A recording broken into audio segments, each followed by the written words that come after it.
We have new details in a deadly stabbing on a Katz rail line. Thanks for joining us for your news at 6. I'm Siobhan Bryan. It was 2 weeks ago today that this woman, Irina Zarutska, a Ukrainian refugee, was killed while riding the light rail in South Charlotte. Since that time, there have been several questions about what happened, why it happened, and could it have been prevented.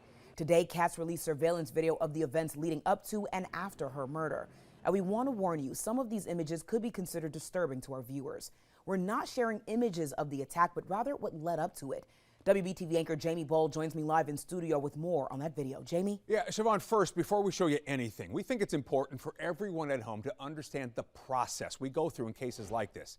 Awful things happen. Sometimes our photojournalists are there for the incidents. Other times we get video from police body cameras, or in this case, Charlotte Area Transit. We request video from agencies all the time. We do it to confirm what we have been told is backed up by the available video. It's about transparency. It's about confirmation. Now, when we get video like we did today, it doesn't just mean we put it on the air. In fact, often we don't show it, or it's heavily edited, especially when it's violent and graphic. We ask questions of ourselves. Does this video show us something important? Does it give us new or better insight into what happened? Is there news value in showing it? And then we factor in decency and privacy. Tonight, we've decided to air a portion of the video provided by Katz. We're doing that because it verifies what we've been told about this incident, and that is newsworthy given the public attention and the demands for safety improvements.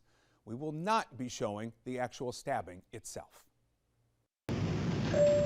It's 9:46 p.m. You'll notice right away this looks like any other ride aboard the light rail.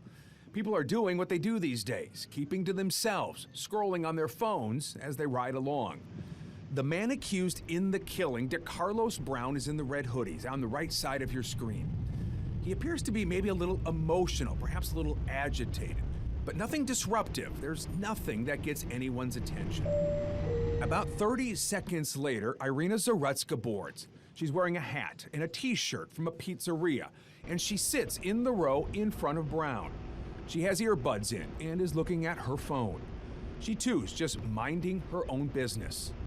They ride along for around 4 minutes with nothing unusual happening. Then around 9:50 p.m., Brown reaches into a pocket. We've zoomed in on it here. He pulls out a pocket knife. No one notices a thing. Seconds later, he would stand up and from behind, unprovoked as we stop the video, he would stab the young woman several times.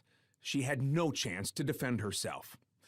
The attack was over in seconds, and when it was over, Brown walked through the train attempting to get off. Few passengers, if any, at first realized what had happened until they noticed drops of blood on the floor.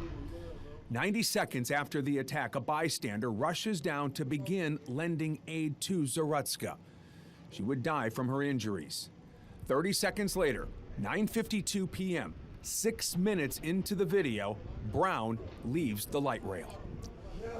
The video here shows us just how quickly things happened and how difficult it would have been to prevent once he got on the train. And that is an important part to all of this. From what we've been told, Brown never should have been on the train. Authorities tell WBTV he did not buy a ticket.